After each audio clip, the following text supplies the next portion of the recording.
Tonight, a source close to the investigation confirmed to 13 News a clerical error from an FBI civilian employee led to Richard Allen being overlooked as a suspect in 2017, something the FBI disputes. They tell us the implication that a clerical error by an FBI employee led to years of delay in identifying Allen is misleading, and that their review shows FBI employees correctly followed procedure. Now, earlier today, we reached out to the families of Abby and Libby for comment, and just an hour ago, Libby German's sister Kelsey responded. She tells us, "I have full faith in the team working on the case and will continue to support them in any way I can as we work toward a conviction and justice for Abby and Libby." Jay Abbott has been the special agent in charge of the FBI's Indianapolis division since 2014. He'll retire at the end of this week, wrapping up a career that's focused on cold case homicides, public corruption, counterterrorism here in the United States and abroad in Paris. He's worked some major cases over that time, the so-called 20th hijacker from 9/11, Richard Reed, the man known as the shoe bomber who tried to light an explosive in his shoe, to name a few. But when he looks back on his 30-year career, and especially his time here in Indianapolis, he says one of the cases he feels regretful about are the unsolved murders of Abby Williams and Libby German. We've all had a personal connection to that, and though it's not the FBI's case, Carroll County and Delphi Police Department and Indiana State Police are the lead, but they asked the FBI for our help. And I most certainly was very pleased to provide whatever help we could. And we provided a huge amount of help. But the fact that we've not been able to solve that case has been a disappointment. And I've already challenged my successor, Grant, that I want him to solve it on his watch, because I am confident, very confident, that it will be solved. We have viable leads. We've just not been able to solve it yet. But it's so frustrating with the amount of leads and information that we haven't turned that corner yet. So I'm hopeful that that will happen. He says one of the biggest frustrations he has with this case is some of the misinformation that has been put out about it. You think Mr. Allen is the man on that bridge? The judge signed a probable cause affidavit for the arrest of him. I can't wait to tell the story, but today's not the day. When do you think you can tell that story? We're going to let the courts decide. In other words, let them decide when they can release that PC. Well, and then even then, remember, even then, when the PC is released, due process is still a piece of all this puzzle. And this isn't over until it's over. And that's with the conviction of him. Are you confident this is your guy? The judge signed the probable cause affidavit for the arrest of Richard Allen for 2 counts of murder. Yes. Do you think there are other people involved? I'm not going to go there. There's still speculation out there that investigators should still continue to look, even though he's passed away, at Ron Logan, where the bodies were found. We're going to keep doing what we've done until there's nothing left for us to do. We're going to keep doing it. And Doug Carter, superintendent of Indiana State Police, is a good friend and a great colleague during that time and continues to be a great friend. He came and asked for our assistance. As the special agent in charge of the FBI's Indianapolis division, I had during my tenure the option, the authority to provide whatever assistance he might want to the level that I thought was appropriate.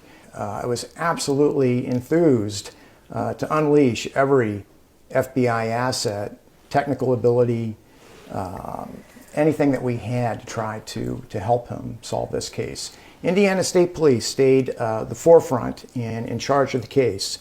But I will tell you that there were those days when the FBI certainly had more personnel in and around Delphi than anyone else in law enforcement. Some days I think we were over 100 personnel that I was trying to keep track of, all doing various things in different capacities, whether it was with the command post, videography type things, voice type analysis, crime scene experts, behavioral analysis experts, and then of course just numerous agents pounding the pavement and running down leads that we had from thousands and thousands of tips. Law enforcement source, our partner station WXIN in Indianapolis, says there was no follow-up on that initial interview.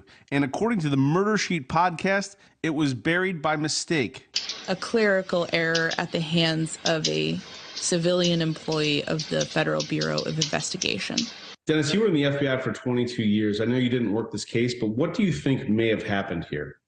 Generally, unless things have changed, when their FBI agent does an interview, they type it up themselves, and basically they just hit enter, and it goes into the system, the report.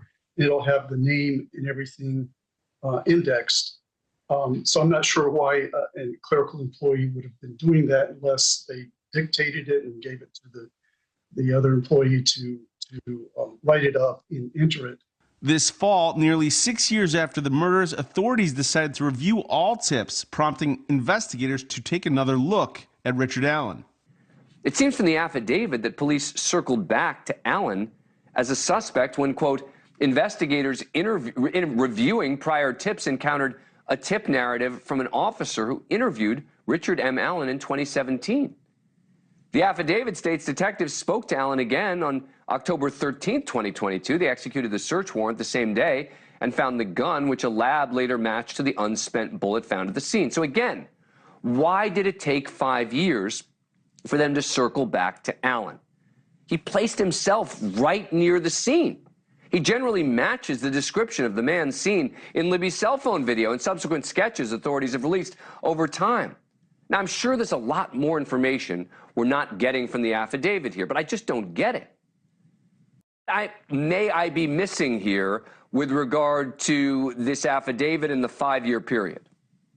So basically what we're learning from our reporting is that this delay may have been the result of some sort of clerical error where Allen's name was sort of possibly misfiled, and that prompted there to be a lot of time passing between when he first came on the radar and when they followed up on it.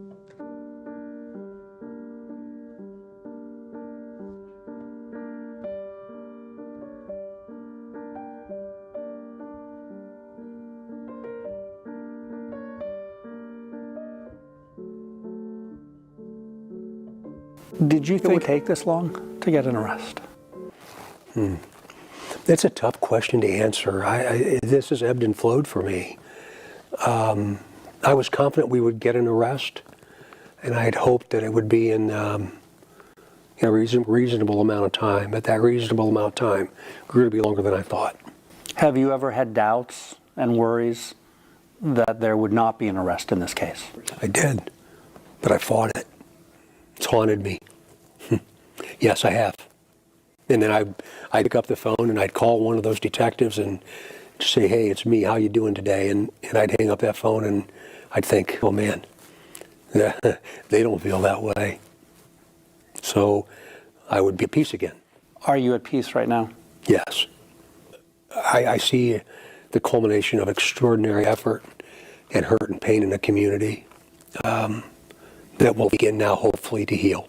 But again, we're not done. We are not done. We're not going to leave that community until this is over.